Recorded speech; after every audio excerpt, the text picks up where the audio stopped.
Ça force de chercher par soi. Et puis maintenant, on veut dire, avec Internet, c'est pour ça Internet, faut pas rester que sur Google ou YouTube. Rien ne vaut la lecture. Donc, pour contrer la vague de l'imprécision et de l'ignorance, à vos lectures, quoi. Voilà, c'est tout. Il n'y a rien d'autre à ajouter. Ah oui, c'est très très important. On me dit il faut apprendre les bases de l'histoire dans le pays où on vit avant bien le sûr, reste. Bien sûr, c'est évident. Alors, qu'est-ce qu'on me dit encore? Les Américains ont tué Simbad le Marat dans une récente TV merdique. Oui, ça c'est vrai. Les Américains ont tendance à reprendre, parce qu'ils ont repris en fait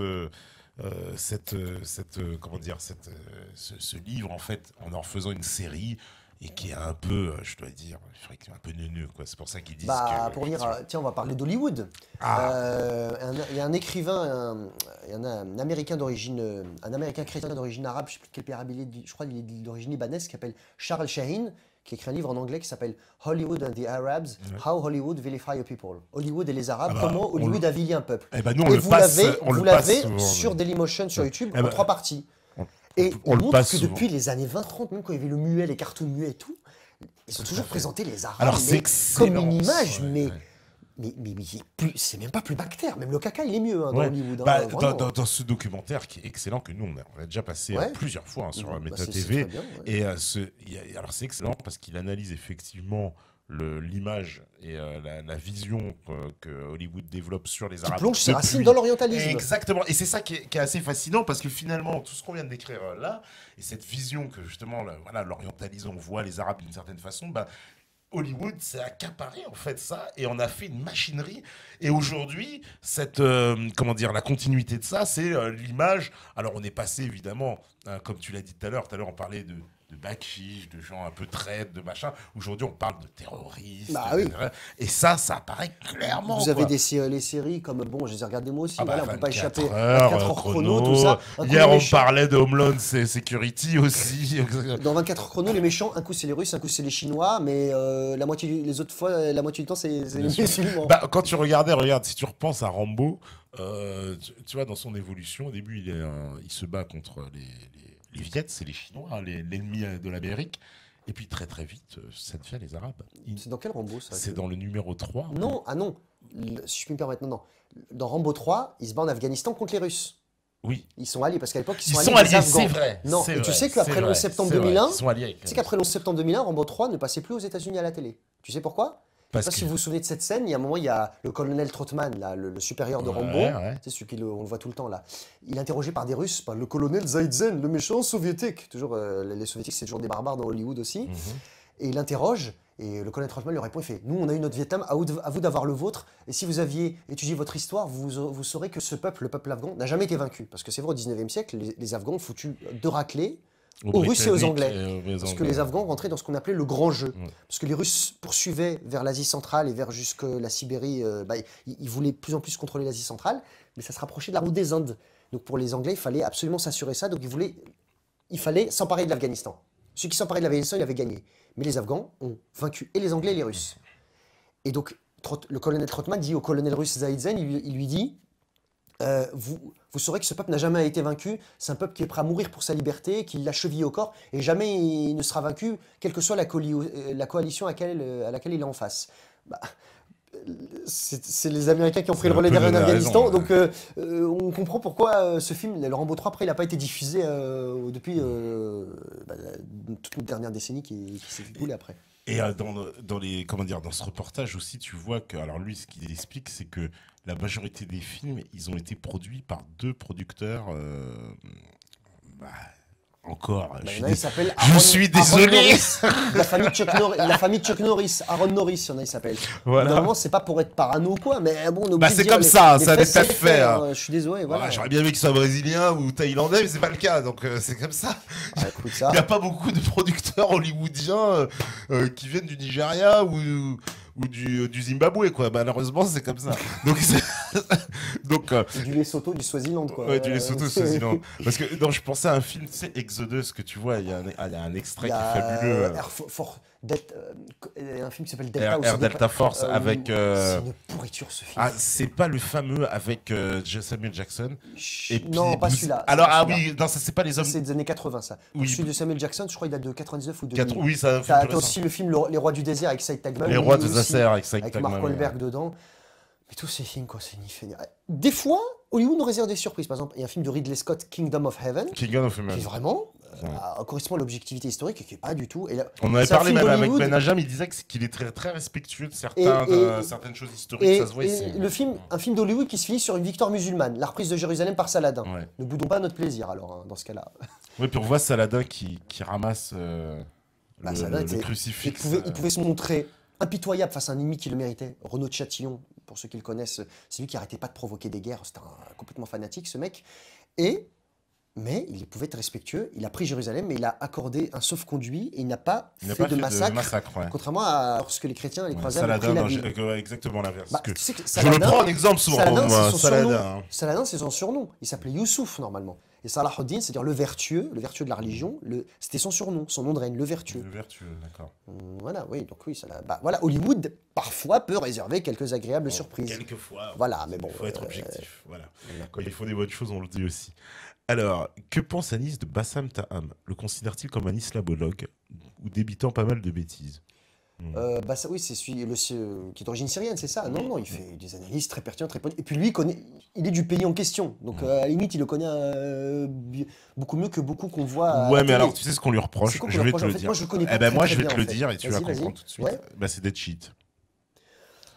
Ouais, bon, bah alors, voilà, je te l'ai balancé, t'as tout compris. Voilà, parce que moi, à chaque fois qu'on me fait une reproche sur Bassam Taham, je l'ai découvert comme ça, qu'il était shit, je ne savais même pas. On m'a dit, mais il est shit. Il fume pas du shit. Ah, se calme. D'accord. Et être shit, c'est pas fumer du shit. Donc voilà, vous arrêtez. Donc on m'a dit, il pouvait pas être objectif sur le i. Ah bon. Sur ce qui se passait.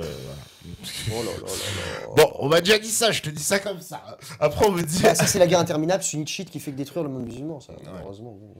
On me dit, Anis, en gros, la colonisation arrive. Il dit, vous avez toujours été des barbares, on va vous civiliser, on vous coupe le lien avec les ancêtres. Le musulman perd la mémoire. Et à la décolonisation, il veut redevenir ce qu'il était, sauf qu'il ne sait pas ce qu'il était et se calque sur ce que le colon lui a dit qu'il était.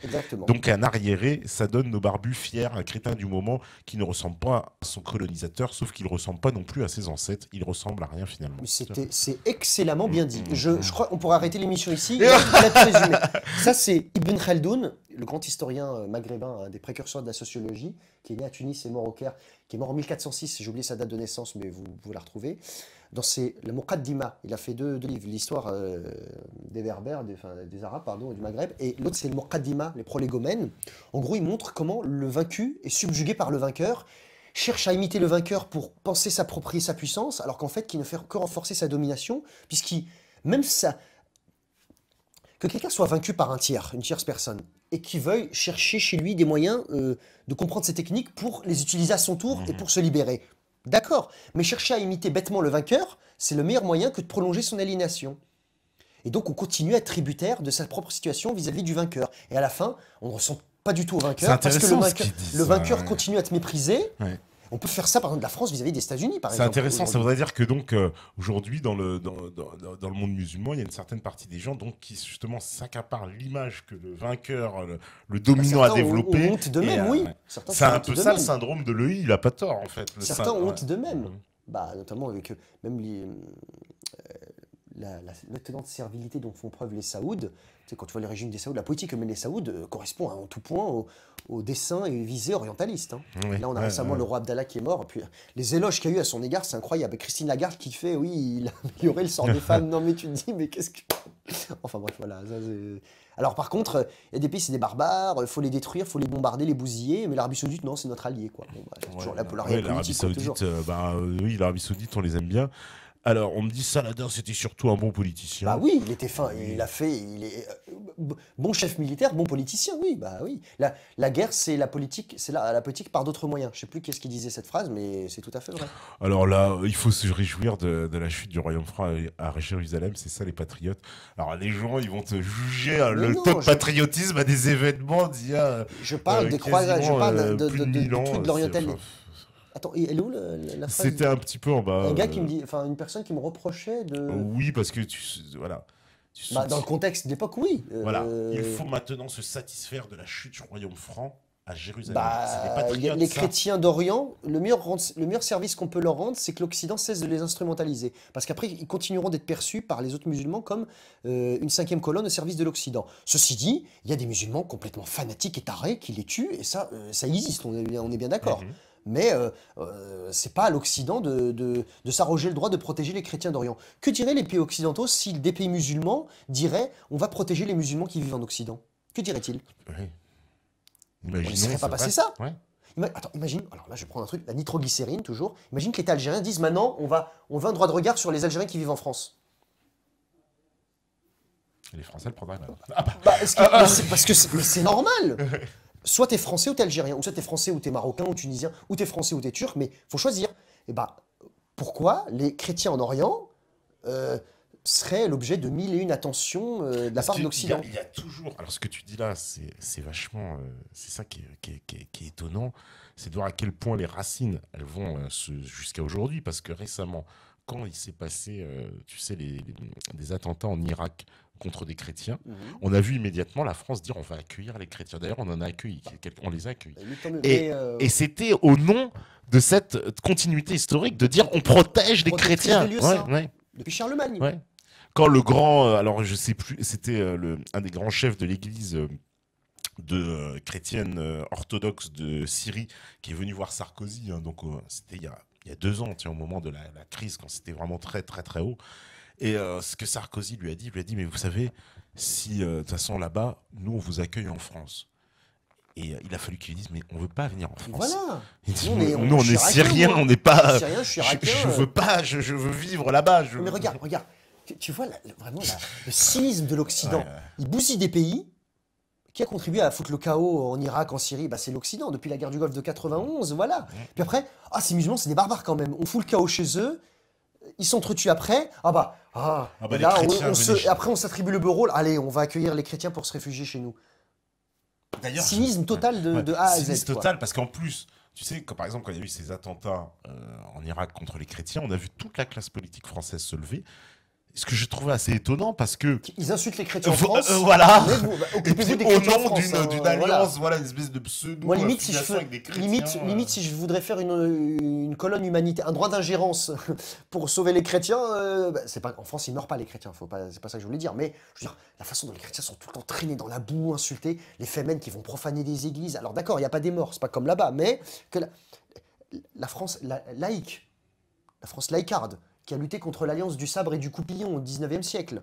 Voilà, la France de la haute 1905 qui se veut protectrice des chrétiens, mais c'est à mourir de rire. En fait, non, c'est toujours un moyen de rendre pérenne l'impérialisme en terre d'islam, toujours. Alors, qu'est-ce qu'on me dit? Est-ce qu'on a parlé des Hachichides? Non, on n'en a pas parlé. Oui, c'est la secte des assassins. C'était une secte chiite qui était créée à la fin du XIe siècle. Et en fait, une des particularités, c'est qu'on les droguait au hashish. Hachachiyyin, les gens drogués au hashish. Hachachiyyin qui a donné en français assassin. Parce que le vrai mot français, normalement, c'est meurtrier. Et hachachiyyin, parce qu'en fait, ils étaient drogués au hashish pour pas avoir peur et ils faisaient des attentats suicides. Il était fort le hashish quand même. Ah bah oui. C'est le hashish du 10e siècle, à mon avis. Non, ils étaient drogués pour avoir plus de. Pas trop de crainte au moment de passer à l'acte. Au moment de passer à l'acte, ouais. Et puis ils avaient des techniques apparemment d'assassinat très développées, c'est ça? Ils développaient en fait cette secte. Il y avait ces adeptes faisaient preuve d'une obéissance aveugle envers leur chef. C'était quasiment totalitaire, même si le mot peut paraître anachronique pour l'époque, parce que on ne parle pas de totalitarisme pour l'époque, mais les adeptes de la secte, les membres de la secte des assassins, vraiment obéissaient au doigt et à l'œil aux chrétiens. Comment dire, Amin Malouf en parle dans les croisades vues par les Arabes, il parle des Hachachiyyin. Un autre livre dont je voulais parler aussi, Heidi Toel et Katia Zakaria, à la découverte de la littérature arabe. C'est un petit livre de poche donc du 6e siècle à nos jours, qui brosse un panorama assez bref et large pour découvrir ce que c'est que la littérature arabe. Parce que la littérature arabe, c'est pas que les Mille et une nuits. C'est très bien les Mille et une nuits aussi, mais souvent on réduit la littérature arabe uniquement aux Mille et une nuits. Il y a autre chose.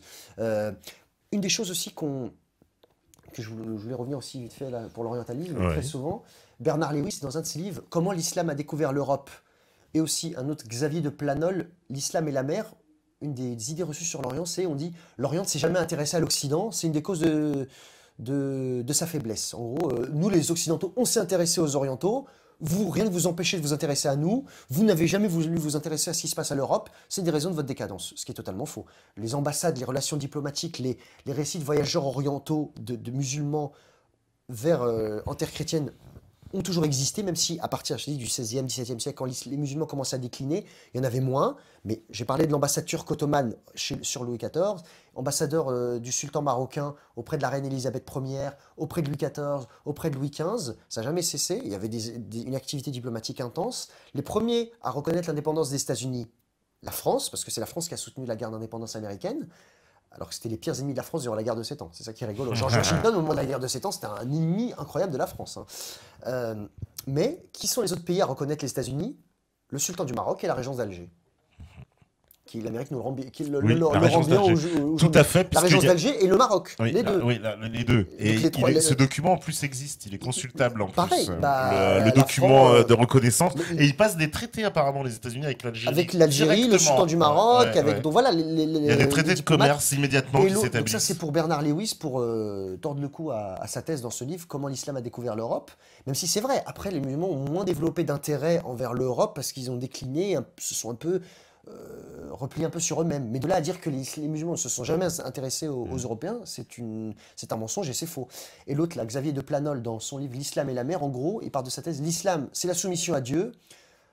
Le marin, c'est un homme libre par essence, qui veut voguer sur les mers et sans entrave. Donc l'islam, le musulman, comme il est intrinsèquement soumis à la loi divine, donc ça étouffe et tue dans l'œuf toute possibilité de volonté de liberté. Donc les musulmans, ils ne connaissent rien à la mer. C'est fou, ça. Les musulmans, c'est le désert, c'est bien connu, il n'y a pas de mer. Les musulmans, ils ne boivent pas d'eau, tu savais pas? Les musulmans, ils boivent leur urine, tu savais pas?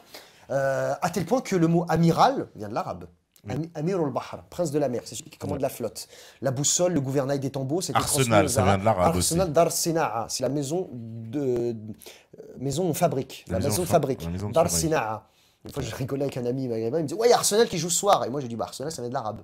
Et ils savaient pas ça. Ils savaient pas, il a dit « Voilà, et bah, pour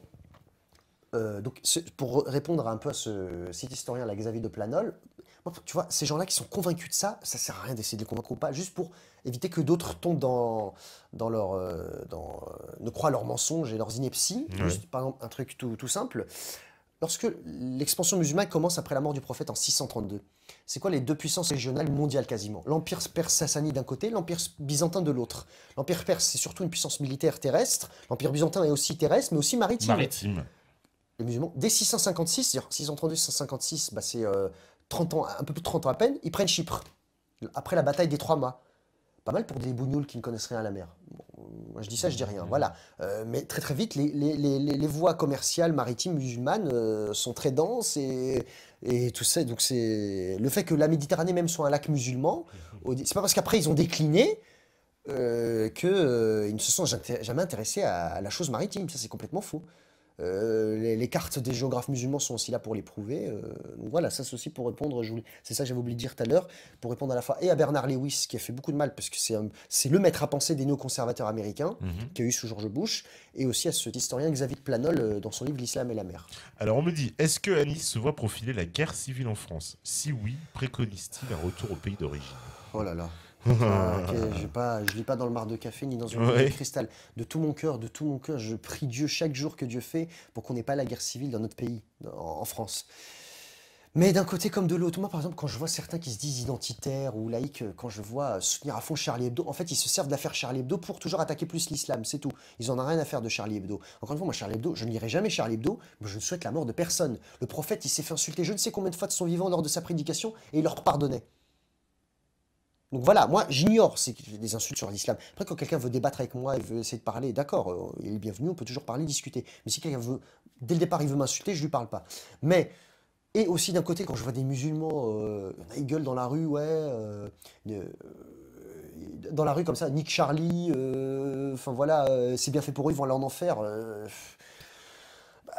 Pour le reste de l'opinion française, ils se disent bon bah voilà, c'est des sauvages ces gens-là, voilà, c'est pas peine de, ça sert à rien de dire ça comme ça.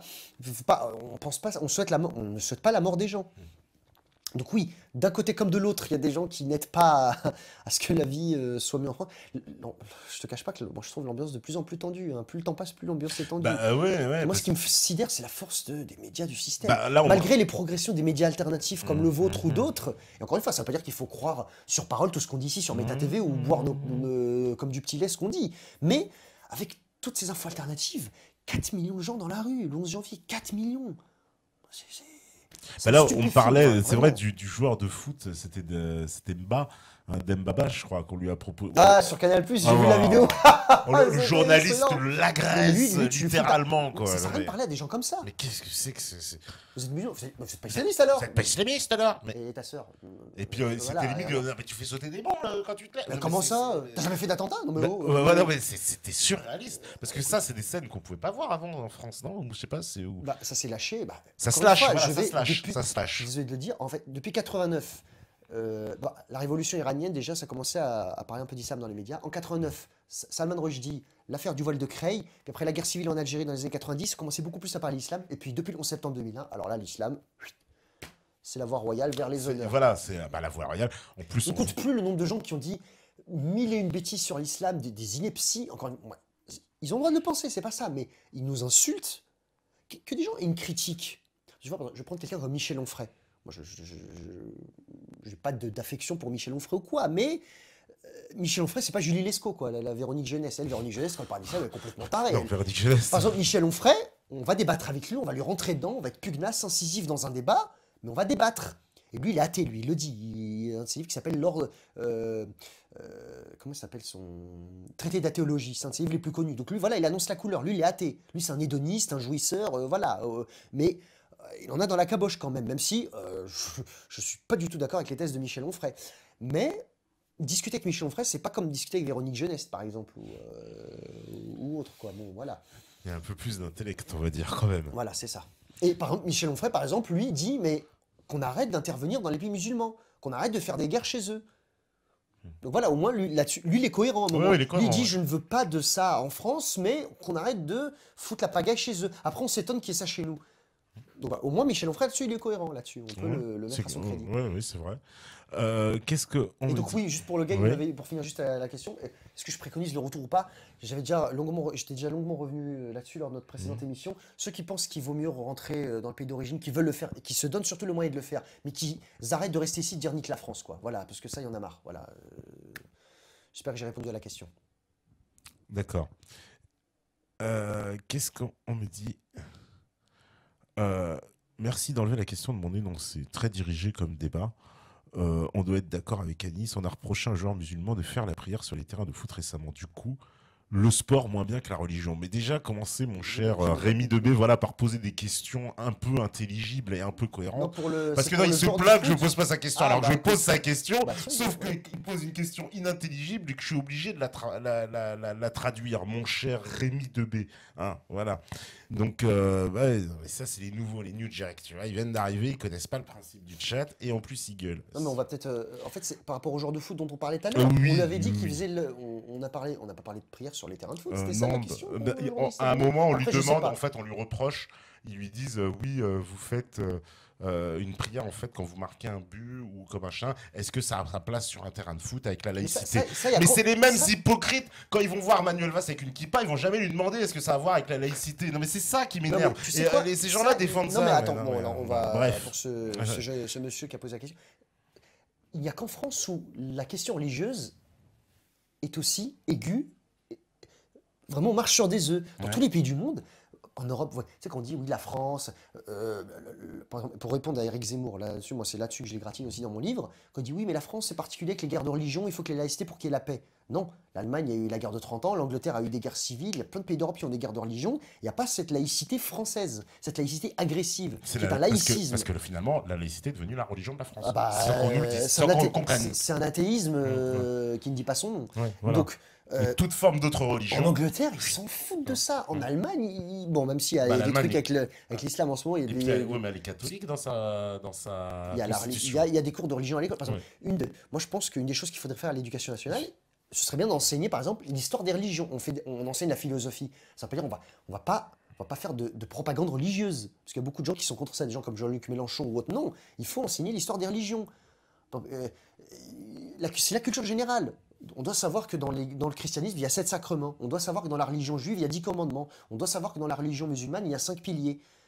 Bon, des fois, tu vois, moi, quand tu vois dans des jeux télé, dans des trucs comme Question pour un champion ou quoi et tout, ça arrive, tu vois des gens, oui, les musulmans, ils prient vers où? Le dire vers la Mecque, il y en a, il dit vers les Bahamas ou je sais pas quoi. Non, mais voilà, un peu de culture générale. Jésus s'est pas fait fusiller, s'est fait crucifier. Voilà, tu vois, ce genre de truc, quoi, tu vois. Enfin, ça, c'est la version chrétienne. Pour les musulmans, c'est autre chose.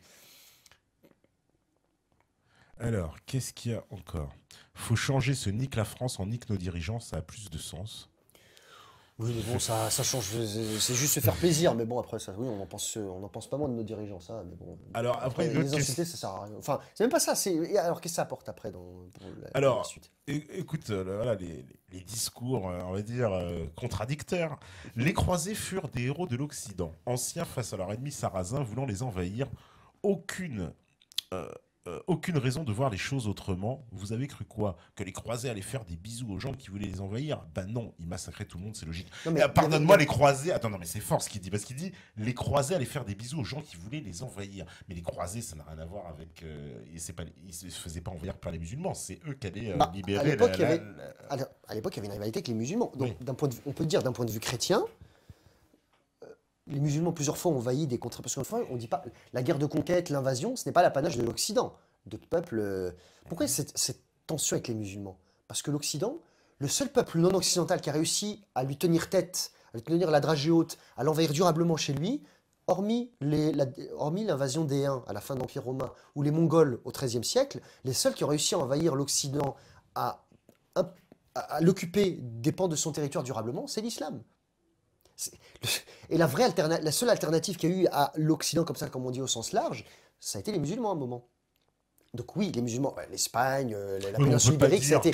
Non, mais il y avait une rivalité. Oui. Mais ils défendaient leur territoire. Ça voudrait dire que la Palestine innée, bon, bah, ça appartient à la chrétienté. Non, par exemple, d'un point de vue chrétien, quand Charles Martel, si cette bataille est sujette à caution, mais quand on dit oui, Charles Martel, stop les Arabes à Poitiers, les musulmans envahissent, c'est sûr qu'en face, il va y avoir une réaction en face, c'est normal, c'est comme ça. Après, que le meilleur gagne, c'est comme ça, la guerre, l'histoire des relations humaines, c'est ainsi. Mais, pour les croisés, le pape Urbain II, toujours, vos frères chrétiens en Orient sont persécutés par les Turcs, on va aller les libérer. C'est toujours ça, en fait. Ça s'inscrit dans ce que pour l'Église, avec l'institution, pour elle, il faut arrêter que les nobles se battent entre eux, il faut déporter toute l'énergie des nobles vers l'ennemi extérieur, le sarrasin. Donc oui, normalement, pour répondre à ce monsieur, d'un point de vue chrétien, c'est des héros, oui. Ça peut être des héros, des modèles ou je ne sais quoi, il a le droit de penser. Mais la Palestine, c'est pas l'Occident. Pour lui, si, c'est ça que je trouve étonnant. Est-ce que c'est ce qu'il voulait vraiment dire? Mais ça, est-ce que justement, c'est l'orientalisme encore, qui pense que la Palestine, ça appartient à l'Occident, machin. C'est pas... allez voir comment quand vous regardez même les crèches de Noël, là, qui avaient fait polémique il y a le mois dernier, quand vous voyez les crèches de Noël, vous voyez la façon dont les gens se sont habillés, je sais pas vraiment s'ils ont des habits occidentaux. Voilà. Ouais. Quand vous allez en Palestine, vous êtes clairement en Orient, vous n'êtes plus en Occident. Oui. Voilà. Anicette, lui, se sent chez lui partout. Mais ça, c'est le syndrome du colon, comme avait expliqué Adrien Bozzi. Celui qui se sent chez lui partout, c'est un colon. Oui, je me rappelle, il y avait... Et je trouve que c'était dans le citoyen du monde, on appelle ça un colon. Voilà, on appelle ça un colon, et je trouvais cette définition excellente. Mais là, je vois l'heure qu'avance, donc on va pas se laisser avoir par l'heure. Je vais prendre vite fait les dernières questions. Alors, qu'est-ce que tu penses de Cheikh Imran Hossein? Oui, voilà, parce que si je la pose pas la question, ils vont me saouler pendant 20 ans. Ça fait 20 fois qu'elle passe. Si je la pose pas, on va dire mais il veut pas qu'on la pose. Alors, qu'est-ce que t'en penses? Je connais pas parfaitement Cheikh. Je le connais, oui, j'ai vu des vidéos sur YouTube. Qu'est-ce que je peux dire de plus? Il fait des analyses très intéressantes. C'est quelqu'un très érudit, très savant. Beaucoup. Alors moi, j'ai bien un truc. Je ne suis pas théologien. Je ne fais pas de morale, je ne donne pas des leçons de religion. Mais je connais quand même suffisamment ma religion pour savoir qu'un djellaba et des qamis, ça ne se porte pas avec des baskets Nike. Voilà. Pour ceux qui veulent faire un syncrétisme entre le rap et l'islam. L'islam, t'as vu? C'est ce qu'on parlait l'autre fois, t'as vu?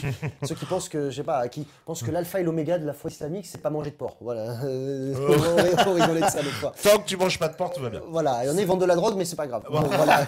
C'est de la drogue, c'est pas grave.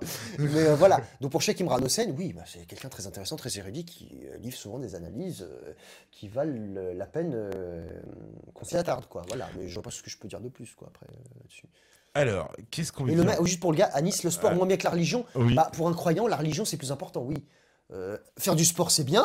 Entretenir son corps. Un esprit sain dans un corps sain, comme disait le roi Enoch, pour ma femme de vrai saint. Vous voyez comme quoi, je connais un peu le rap aussi, hein, voilà, faut pas croire.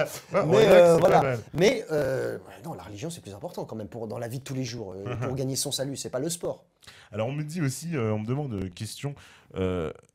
Est-ce que toi, tu as subi des pressions? Parce que lui il dit... alors attends, il faut que je... Voilà. Je suis moi-même musulman qui a grandi dans un quartier normal et non pas en cité ou banlieue. As-tu subi toi aussi une certaine marginalisation des autres musulmans issus des banlieues? Est-ce que j'ai subi une marginalisation, moi? Oui. De la part des autres musulmans issus des banlieues. Parce qu'il dit qu'il n'a pas grandi justement dans un quartier. Moi, j'ai pas grandi en banlieue. Moi, je suis parisien. J'ai grandi à Paris. C'est ce qu'il dit. Et il est vrai que parfois, moi, quand je voyais des fois... on connaissait des gens de ma famille, enfin des amis à nous, pardon, en banlieue.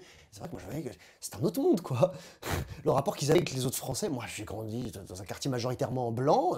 Moi, le rapport tout petit que j'ai avec les autres Français, il est plutôt apaisé, quoi. Il était plutôt apaisé. Et des fois, je comprenais pas certaines attitudes, un langage cru, agressif, très jeune. Alors je n'excuse pas tout le monde, je dis pas tous les gars qui vivent en banlieue, mais quand tu tasses tout le monde dans des mêmes coins, quand il n'y a pas de proximité de sociabilisation avec la culture française, bah faut pas s'étonner que ça donne les résultats après qu'on a jusqu'à aujourd'hui, quoi. Donc je ressentais un peu, mais certains aiment à se confiner dans le ghetto et dans la marginalisation aussi, hein, voilà. Faut arrêter de dire toujours c'est la faute des autres aussi. Je pense qu'on n'avance jamais autant que lorsqu'on est sévère et sans concession avec soi-même. Quand on dresse un constat, même on peut exagérer dans la sévérité du constat envers soi-même, c'est que comme ça qu'on peut avancer. Il ne s'agit pas de se dire « Ah, je suis nul », mais se dire ouais, « Bon, là, j'y arrive vraiment pas, faut faire autre chose, quoi. » Voilà. Je ne sais pas si je suis clair dans ma réponse. Alors, oui, alors il y a une question aussi, on me dit... que penses-tu des récentismes? Ont-ils raison de penser que l'islam est plus récent que 1400 ans? Après tout, falsifier l'histoire a pu servir dans le passé comme dans le présent. Ils ont pu inventer des siècles pour se valoriser et dévaloriser le passé des musulmans. Poubelle, ressentisme. Je crois pas. Tu crois pas du tout, Okay. Après, je peux comprendre que quand j'ai entendu parler de ce truc-là la première fois, je m'y suis intéressé un peu, mais non, ça me semble très très fort. Voilà, il est l'heure, malheureusement, parce qu'on doit finir un peu plus tôt pour des horaires de train, vous vous en doutez. Parce que je dois rentrer, malheureusement. Et oui, malheureusement, voilà. Et oui, on est obligé d'arrêter là. On me dit Charles Martel, c'est un mythe. Ah bah écoutez, peut-être. Hein. C'est vrai qu'on me l'avait déjà dit qu'il avait peut-être pas existé, Charles Martel. Alors, vous savez, des constructions de mythes, hein. De toute façon, ça va jamais finir. En tout cas, merci d'être venu. Est-ce que je peux ajouter une dernière, juste parce que souvent, j'ai reçu des mails, des gens me disent ah mais je pensais pour se procurer mon livre pour ceux qui le souhaitent, encore une fois, donc l'ABCD régalé dans la boue. Donc à Paris, vous avez la librairie Facta. 4 rue de Clichy, métro Trinité. Vous avez la librairie de Lorient, 18 rue des Fossés Saint-Bernard, au métro Jussieu. Vous avez en province le site adesedition.com. Et vous avez en Belgique, je commence aussi à diffuser un peu plus ailleurs, donc la librairie Arisala, AR-RI2SALA, 153 boulevard Maurice Lemonnier à Bruxelles. Vous avez sur Amazon et vous pouvez me contacter par mail anis.alfaida@gmail.com. Eh ben voilà. Je te remercie merci pour ton invitation. Merci aux métanotes de nous avoir suivis. À tous les métanotes connectés. Voilà, il y avait Karim, Sefi, Rome, Liberty, Sage, Fanch de Brie, D'ici Don Tounsi, Alfred Duc de Coq, Pipo,